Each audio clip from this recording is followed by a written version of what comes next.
Paz e graça para você ligado nessa emissora. Começamos agora o seu programa de reflexão, entrevistas e debates de todas as noites. Hoje o Vejam Só vai se debruçar sobre Lucas capítulo 16. Esse é um trecho muito importante do Evangelho, onde o Senhor Jesus, entre outras coisas, narra a história do rico e do Lázaro, que certamente você vai ver analisada pelas sempre muito brilhantes e instigantes matérias de abertura do programa preparadas pelo Eliezer. Entretanto, na minha escalada de abertura, eu quero fazer algumas indagações. Qual é o propósito do Senhor Jesus ao narrar essa história? Parece muito legal, porque ele, de certa forma, abre um pouquinho a cortina do além e a gente consegue enxergar o que acontece depois da morte. Agora vem os questionamentos. Aquilo que o Senhor Jesus narra sobre o além-túmulo é uma parábola, uma paródia, uma fábula, a narrativa de algo real que aconteceu? Do que se trata ou qual o gênero literário desse trecho dos evangelhos? Como podemos interpretá-lo? Literalmente, figuradamente? Essa é uma pergunta. Segunda e mais importante pergunta. O que é que Jesus está ensinando com essa história entre o rico e o Lázaro? Qual é o propósito de Jesus ao contar essa história? E terceira pergunta, e talvez a mais importante, como esse ensinamento do Senhor Jesus afeta a minha e a sua vida? Sabemos que ele não estava tirando nossa curiosidade a respeito da vida do rico e do Lázaro. Algum propósito mais específico para mim e para você, certamente há nesse trecho das Escrituras, porque a Bíblia tem o objetivo de nos aparelhar para toda boa obra. Que boa obra podemos fazer de modo melhor e mais aperfeiçoado ao compreendermos o sentido desse ensino de Jesus? É disso que vamos tratar.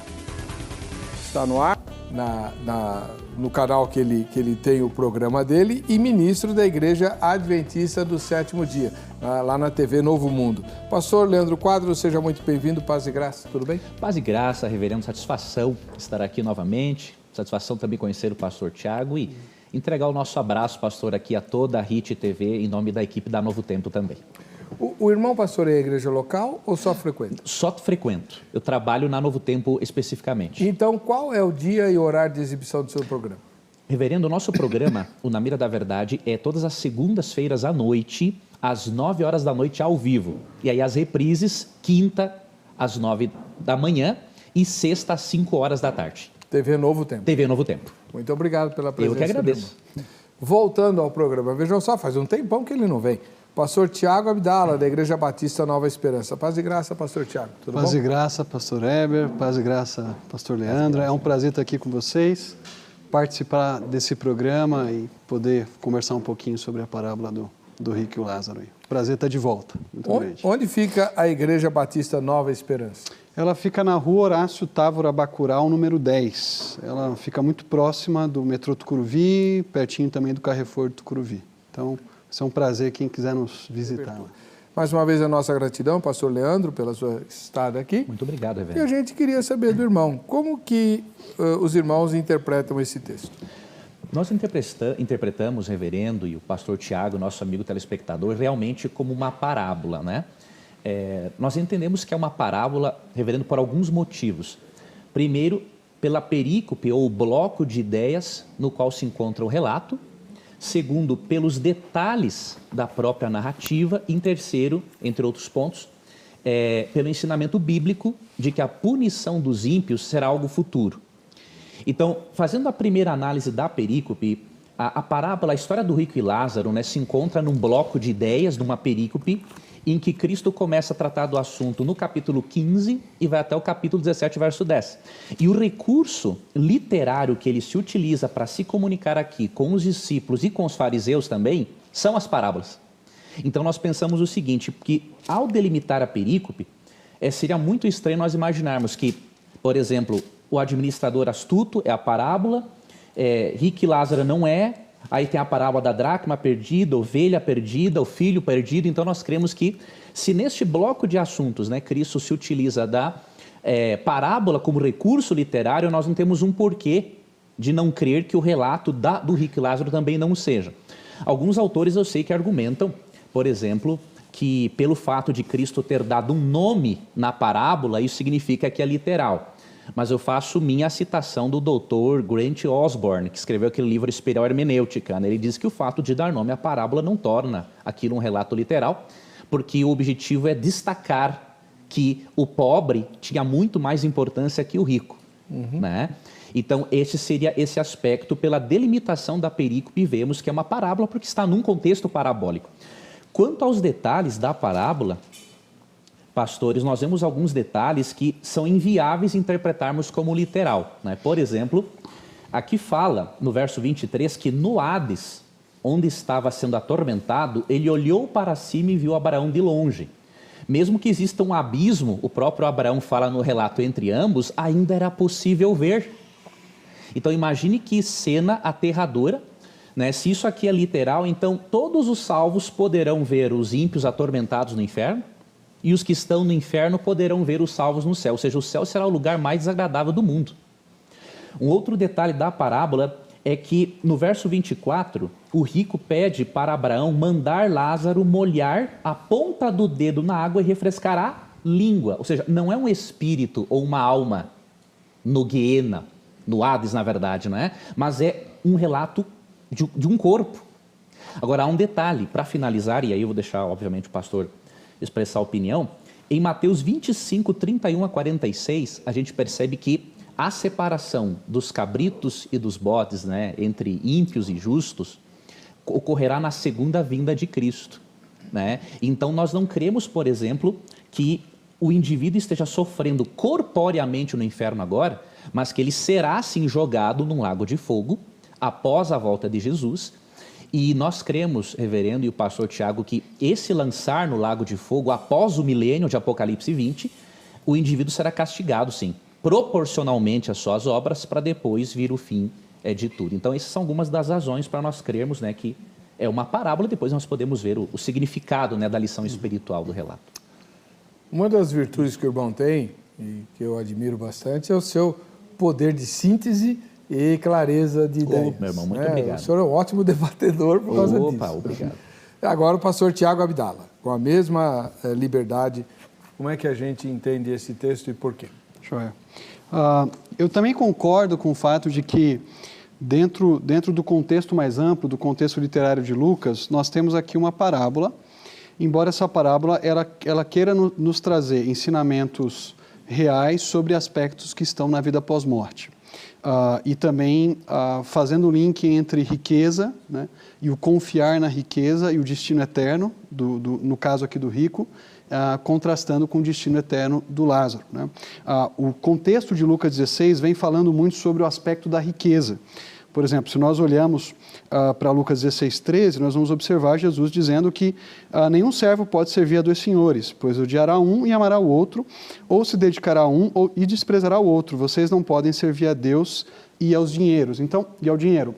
Há um aspecto aí de quem eu sirvo, quem é o meu Senhor, quem é que governa a minha vida. E logo na sequência, no versículo 14 de Lucas 16, o próprio evangelista vai dizer que os fariseus que amavam o dinheiro ouviam tudo isso e zombavam de Jesus. Então, o rico aqui na parábola, ele funciona como representante desse grupo que, por amar o dinheiro, por servir ao dinheiro, rejeita o programa de reino de Deus que Jesus está pregando. É muito interessante quando a gente continua lendo, Jesus vai dizer um pouco mais para frente no versículo 16, né, que a lei e os profetas profetizaram até João. Desse tempo em diante estão sendo pregadas as boas novas do reino de Deus e todos tentam forçar sua entrada nele. Então, tem o aspecto da riqueza, tem um aspecto futuro que está relacionado aqui ao reino de Deus, né? No próprio capítulo 16, no versículo 9, Jesus vai falar sobre moradas eternas, né? Usar o dinheiro não para fins iníquos, né? Mas pensando em algo que virá depois, né? O rico da parábola é alguém que apenas pensou em si, não se preocupou com Lázaro que jazia à sua porta, né? Embora ele o conhecesse, o chame pelo nome na parábola, ele pouco se importou com com esse sujeito nessa condição, e o texto vai nos ensinar, então, aspectos que têm a ver com o nosso futuro eterno imediatamente depois da morte. Essa é a compreensão, pelo menos, da tradição protestante, evangélica, já de longo tempo. Quer dizer, entender que o tormento aqui é tormento, não é um sono, não é um descanso, né? Há um contraponto aqui entre o tormento de Lázaro e o tormento que o rico vai experimentar naquilo que é chamado de Hades. Há um link muito interessante, que é o fato de que o termo Hades, que é usado aqui no versículo 23, que a Vulgata Latina vai traduzir como inferno, né? Daí a nossa palavra inferno, ela vai ser usada lá, por exemplo, no Apocalipse 20, versículos 11, versículos 14, 15, 16. Ali você tem as pessoas que estão no Hades, elas serão jogadas no Guiena, né? Vão ser jogadas no lago de fogo. Então, essas pessoas já sofrem o tormento e sofrerão eternamente quando, depois da vinda de Cristo, forem julgadas e condenadas. Então, por um lado, o rico sofre por ter confiado nas suas riquezas em vez de confiar em Cristo. Por outro lado, o pobre aqui, que não é simplesmente o fato de ser pobre, mas há toda uma programática de reversão de sortes que a gente percebe no Evangelho de Lucas, né? Quando a gente lê, por exemplo, o Magnificat, o Cântico de Maria, lá em Lucas 1, 50 a 55, a gente percebe essa reversão, né? Os humildes sendo exaltados, os soberbos sendo humilhados. A gente vê nas próprias bem-aventuranças, né? Os pobres tendo a própria consolação agora, mas depois sofrendo as consequências disso. Então, esse pobre aqui, ele está como representante desse grupo que, em vez de depender de si mesmo, ele decide abraçar esse reino que Jesus está propondo. E ele agora está junto a Abraão, né? Não há um sono, não há um descanso, não. Imediatamente, depois que ele morre, né, ele nem sequer é sepultado como rico, ele já está junto com Abraão. Assim como nós vamos ver um pouco mais adiante, né, olhando para o contexto literário de Lucas, quando nós observamos, por exemplo, Lucas 23, 43, os nossos telespectadores conhecem muito bem, Jesus dizendo para o ladrão da cruz, né, que hoje mesmo, né, naquele dia em que aquele ladrão morreria, ele estaria com Cristo no paraíso. O irmão diz que Lucas 16 é uma parábola, certo? O fato de ser uma parábola ou não, não atrapalha um pouquinho a doutrina da Igreja Adventista que nega a existência de vida consciente após a morte? Boa sua pergunta, reverendo. Não atrapalha pelo seguinte: se nós entendermos que Jesus se utilizou de uma história popular para chegar à mente das pessoas, e se nós avaliarmos o contexto geral do Antigo Testamento, especialmente, né, que mostra uma antropologia não grega, fica tranquilo de resolvermos o problema. Por exemplo, na Bíblia, a antropologia bíblica é holística, ou seja, não é dicotomista nem tricotomista, né? Quando Paulo menciona, por exemplo, espírito, alma e corpo, em 1 Tessalonicenses 5, 23 e 24, ele não faz para separar, ele só menciona que os três aspectos do mesmo ser precisam ser trabalhados para a volta de Cristo. O pensamento hebraico, ele é holístico. Então, o que acontece? Para o hebreu, eu até queria ler rapidamente, vendo alguns textos. Fique à vontade. A morte, para o hebreu, é um estado de inconsciência até o dia da ressurreição. E alguns teólogos já têm se voltado para esta crença holística bíblica, né? Oscar Cullmann, Clark Pinnock, né, John Stott. Eu tenho até uma obra aqui muito interessante de Edward Fudge, né, que ele é um teólogo evangélico e que também, em mais de 500 páginas, vou apresentar o livro depois, ele refuta toda essa questão da imortalidade natural da alma, porque a antropologia bíblica é diferente. Por exemplo, aqui no Salmo 6, verso 5 diz: quem morreu não se lembra de ti, entre os mortos, quem te louvará? Então, se na morte a pessoa não lembra de Deus, ela não pode estar desfrutando de uma recompensa num lugar intermediário e nem de um castigo no inferno, porque o dia do juízo final ainda não chegou. E aí nós vamos para Eclesiastes, 9, versos 5, 6 e 10, que diz assim, que os vivos sabem que hão de morrer, mas os mortos não sabem coisa nenhuma, nem tão poucos que desce a região do silêncio, porque a sua memória jaz no esquecimento. E aí o verso 6 complementa: eles não sentem mais amor. Se estivessem no lugar intermediário, sentiriam amor por estarem lá. Não sentem ódio e nem inveja, ou seja, não estão no inferno. Então, o pensamento, se nós avaliarmos, reverendo, o pensamento holístico bíblico, nós perceberemos, né, que Jesus está se fazendo de uma história popular. Tem um material interessante que nos ajuda nisso, que é o relato, Flávio Joséfo, né, escreveu a história, né, do Hades para os gregos. E neste relato ele apresenta um lugar como o seio de Abraão, ele apresenta um indivíduo sendo atormentado. Há muitas similaridades entre o discurso aos gregos de Joséfo com esse relato de Jesus. Então nós queremos o seguinte: assim como Cristo falou da parábola do administrador infiel, sem apoiar que sejamos infiéis, ele usou uma história popular sem apoiar a imortalidade natural da alma, não é? Para ensinar uma das lições morais muito interessantes que o pastor Tiago apresentou, que aquilo que nós fazemos com a riqueza nesta vida vai determinar o nosso futuro. E uma outra lição que nós percebemos ali no final, dos versos 29 a 31, é o seguinte: o rico que está com um corpo no inferno, esse é um detalhe interessante, ele pede até água, ele não está com a alma nem um espírito lá, um espírito não tem língua, né? Ele pede para mandar alguém avisar os seus irmãos que o lugar é terrível. E aí Jesus fala assim, olha, Abraão fala, né? Eles têm a lei de Moisés e os profetas. Ou seja, mesmo que alguém ressuscite dos mortos, se eles não aceitarem os escritos do Antigo Testamento e não verem o Messias aqui, eles não vão ter a salvação. Então nós cremos, reverendo, que olhando a antropologia bíblica como um todo, nós não vemos um problema no relato do rico e Lázaro, né, por ser parabólico. Pastor Tiago, concorda? Concordo em parte, discordo em parte. De fato, até estudiosos bastante conhecidos, por exemplo, do Novo Testamento, como o Dr. Robert Stein, olha para esse texto como uma parábola, mas nem por isso nega essa perspectiva do pós-morte imediato, né? Das pessoas estarem ou na presença de Deus ou estarem distante de Deus sofrendo. Então, o fato de Jesus contar uma parábola, né? O fato de Jesus contar uma história para ilustrar a realidade pós-morte daqueles que ou rejeitam Cristo, que está trazendo o reino de Deus, ou o aceitam, não implica necessariamente falta de valor real nesse texto, né? Ou que ele não esteja apontando para uma realidade. A gente pode pensar, por exemplo, Jesus usava nas suas parábolas semeadores, né? Falava de peixes, falava de virgens que acompanhavam um cortejo de casamento. Quer dizer, isso daqui eram elementos concretos que existiam e que são usados por Jesus para trazer um ensinamento. E o foco de Jesus aqui está muito com essa realidade pós-morte, né? O fato de que o livro de Salmos, eu tenho trabalhado o livro de Salmos com os meus alunos lá no seminário, realmente, Salmos capítulo 6, Salmos capítulo 30, Salmo capítulo 88, eles vão demonstrar um aspecto que a gente chama de progresso da revelação.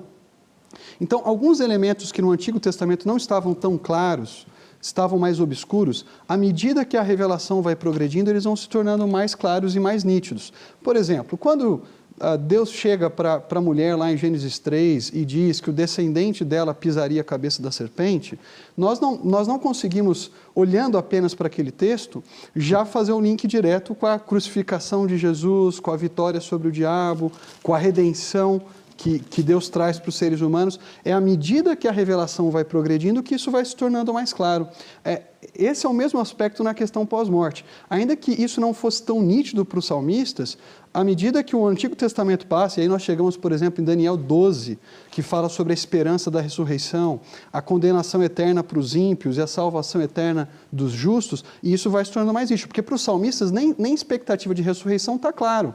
Então, isso não fundamenta o argumento, por exemplo, dos adventistas, né? Na verdade, a minha forte impressão é que se Ellen White tivesse uma posição diferente, eles chegariam numa posição diferente. Então, eu posso citar bons autores como N. Gruden, posso citar um teólogo reformado como João Calvino, posso citar Tertuliano, posso citar Irineu de Leão, pessoas que criam no sofrimento imediato depois da morte dos ímpios e no consolo, no conforto imediato daqueles que são salvos. A gente pode pensar um pouquinho, por exemplo, no apóstolo Paulo, né? O apóstolo Paulo, lá em Filipenses, capítulo 1, versículo 23, esse é um texto importantíssimo, né? Porque ele diz assim, versículo 23, ele diz, e 24, estou pressionado dos dois lados, desejo partir e estar com Cristo, que é muito melhor, contudo é mais necessário por causa de vocês que eu permaneça no corpo. Ou seja, partir do corpo, o que ele vai chamar nesse mesmo contexto aqui de estar ausente do corpo, é estar com Cristo. Então, não existe uma perspectiva de um crente dormindo, né? de uma pessoa sem nenhuma relação com Deus imediatamente após a morte. Nós temos aqui alguém que morre, que parte, que está ausente do corpo, mas que está com o Senhor. Então, 2 Coríntios, capítulo 5, versículo 8, vai nessa mesma direção. Se a gente pegar lá, Paulo vai dizer que, ao ser destituído desse tabernáculo, desse corpo, ele estaria com o Senhor Jesus. Então, talvez a pergunta que eu faria para o Leandro Quadros é se Ellen White ensinasse algo diferente, ou se ela pode estar errado nessa questão. Parece que o grau dela, que os adventistas chamam de pequena luz, determina bastante a leitura do texto. Será que um adventista leria o texto bíblico diferente daquilo que Ellen White propôs? Parece que isso determina a leitura deles, né? Em vez de deixar o texto bíblico falar por si só. O senhor vai querer responder a pergunta? Gostaria sim. Antes, veja, primeiramente, nós não dependemos, pastor, de Ellen White para defender nenhuma doutrina nossa, né? Tá. Por exemplo, a doutrina do sábado, os adventistas aprenderam com os batismos sétimo dia antes de Ellen White. Que existe até hoje. Que existe até hoje. A doutrina da mortalidade condicional da alma também aprendemos com outras denominações religiosas. Então, nós não dependemos de Ellen White para crer essa visão bíblica. Ela pode estar errada? Teologicamente, nos seus escritos? Se esses escritos contradizerem a Bíblia, sim. Mas como até o momento, pastor, então eu não vi... Então você crê que ela não é inspirada por Deus? Eu creio que ela é inspirada por Deus. Então se ela é inspirada, ela não pode estar errada. E doutrinariamente ela não está errada. Nós teremos um tema que... O senhor aceitou fazer esse tema, né?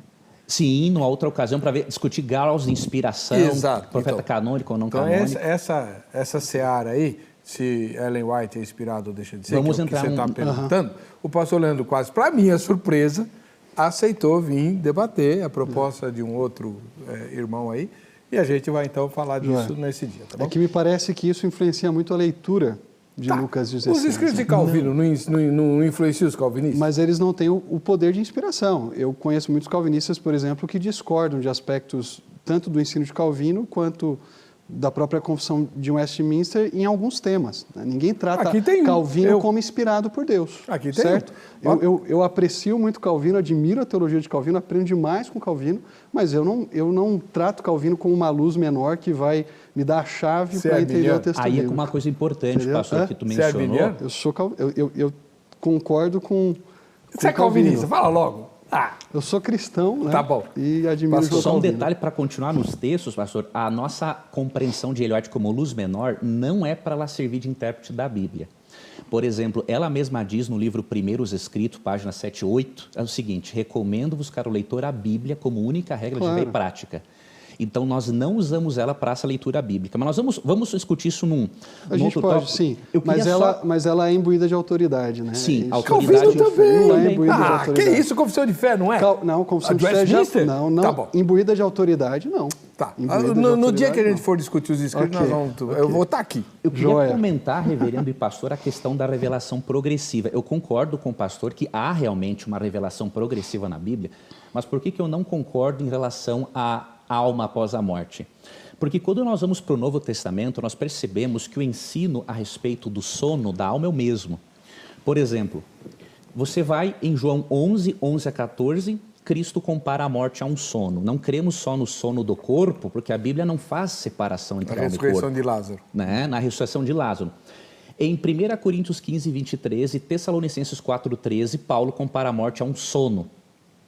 Então, é a compreensão, Atos 7, 57, 59. Agora, como que nós explicamos os textos que o pastor citou, por exemplo, de Filipenses 1, 23 e 2 Coríntios 5, 8? Óbvio que o tempo não vai dar para abordar tudo contextualmente, mas em 2 Coríntios, nós temos que entender, primeiramente, para Paulo, quando seria a recompensa? Será que era que ele morresse, partisse, ele já estaria na glória com Cristo? Paulo crê que não. Como não? Vamos ler aqui, reverendo. 2 Timóteo. Tá lá. Nós vamos interpretar. Uma boa cambalhota aí para. Nós vamos interpretar Filipenses 1, 21 a 23, com base na afirmação dele de 2 Timóteo 4, 8. Tá, vamos lá.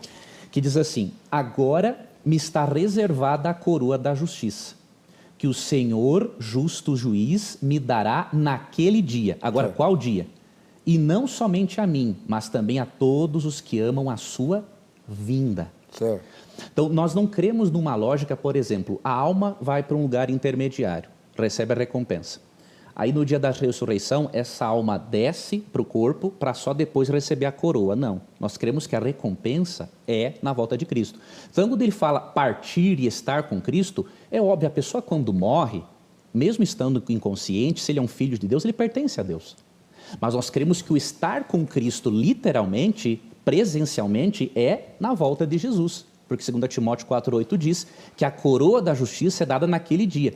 E Hebreus 11, 39 e 40 diz que nenhum dos heróis da fé ali mencionados que experimentaram a morte, eles receberam a recompensa. Pelo contrário, diz ali Hebreus 11, 39 e 40 que eles vão ser aperfeiçoados conosco, porque Deus não vai dar a recompensa em momentos diferentes para nós e eles. É tudo na volta de Jesus.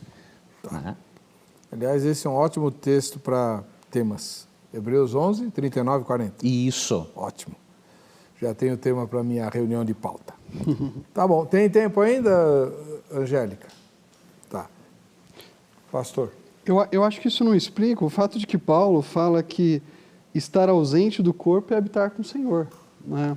Paulo não fala de uma condição de sono, não fala de uma condição de total inoperância, vamos dizer assim, da alma, mas fala de uma presença com Cristo, de estar com Cristo, e que é muito melhor. Eu fico pensando, o que é melhor, ficar dormindo ou desfrutar da comunhão com Deus, ou desfrutar da comunhão com o Senhor Jesus Cristo? É óbvio que Paulo está fazendo um contraste aqui entre a vida no presente, onde ele ainda não desfruta de maneira plena da sua comunhão com o Senhor, porque ele ainda está num corpo falho, ele é um homem pecador, mas estando definitivamente com Cristo, ele vai estar imediatamente na presença de Deus. Por isso que ele pode dizer que estar ausente do corpo é habitar com o Senhor, ou partir é melhor porque ele vai estar com Cristo Jesus, né? E o ponto que eu acho que os adventistas também não tratam com um pouco mais de cuidado aqui no texto, é esse contraste de agonia e de não agonia. Quer dizer, se fosse um sono, por que não retratar Lázaro dormindo na porta do rico? Afinal de contas, se o tema é o sono da alma, se é isso que acontece imediatamente, por que não tratar assim? E me surpreende, por exemplo, você falar que é um texto metafórico, né, mas levar muito a sério a ideia da língua, né? Parece que o ponto aqui não estão nos detalhes, estão nos ensinamentos principais. Riqueza, né? Confiança na riqueza, destino eterno distante de Abraão, né? Aqui a gente tem que remeter lá a Lucas capítulo 3, versículo 8, quando João Batista vai dizer para os judeus, olha, vocês se dizem filhos de Abraão, mas Deus pode levantar dessas pedras filhos de Abraão. Aqui a gente tem que olhar para o contexto maior de Lucas, por exemplo, especialmente Lucas 19, que vai dizer que Zaqueu, ao se converter, esse sim agora é filho de Abraão, né? Ou daquela mulher que andava encurvada e é curada por Jesus, né? Então, há aqui uma oposição entre o fato de eu ser descendente de Abraão não me garante a eternidade ao lado de Deus. E Abraão aqui funciona como esse símbolo, como representante daqueles que estarão imediatamente com Deus, com o Senhor, depois da sua morte. Lucas 16, 24 diz, então chamou, pai Abraão, tem misericórdia de mim, e manda que Lázaro molhe a ponta do dedo na água, refresque minha língua, porque eu estou sofrendo muito neste fogo. O final do 25, o pai Abraão diz, agora, porém, ele está sendo consolado, Lázaro, e você está em sofrimento. Quer dizer, não tem como se falar aqui de descanso, de sono, né? Especialmente à luz de outros textos da Bíblia, né? Por isso que eu peguei esse ponto da Ellen White, porque um dos princípios protestantes é analogia fidei, né? A Escritura interpreta a própria Escritura, né? Eu não preciso recorrer a algo externo, né? A Escritura me joga clareza nisso. Filipenses 1:20, 2 Coríntios 5, Lucas 23, 43. E a questão do sono é muito interessante. Trata-se metaforicamente lá, mas não trata do ponto. Jesus está dando Jesus precisa quase que fazer pegar um boneco, né, e explicar para os seus discípulos o que ele está querendo dizer quando ele diz que Lázaro está dormindo. Uhum. Né? O ponto ali não é um dormir literal, tanto que os discípulos não entendem. Se ele está dormindo, então tudo bem. Não é um dormir literal. Ele está morto, mas eu vou agir agora para ressuscitá-lo. O dormir ali simplesmente indica a limitação de tempo dessa morte. Eu tenho que chamar um intervalo. Okay. No próximo bloco, que vai ser o último, o pastor Leandro Quadros vai responder essas coisas e dizer qual é o ensinamento da parábola, por que Jesus usaria uma história não real, né? Uma história conhecida, porém mentirosa nos aspectos essenciais sobre a vida após a morte. E o pastor Tiago vai dizer se o Lucas está falando sobre o que acontece depois da morte, antes da ressurreição, por que o rico tem corpo?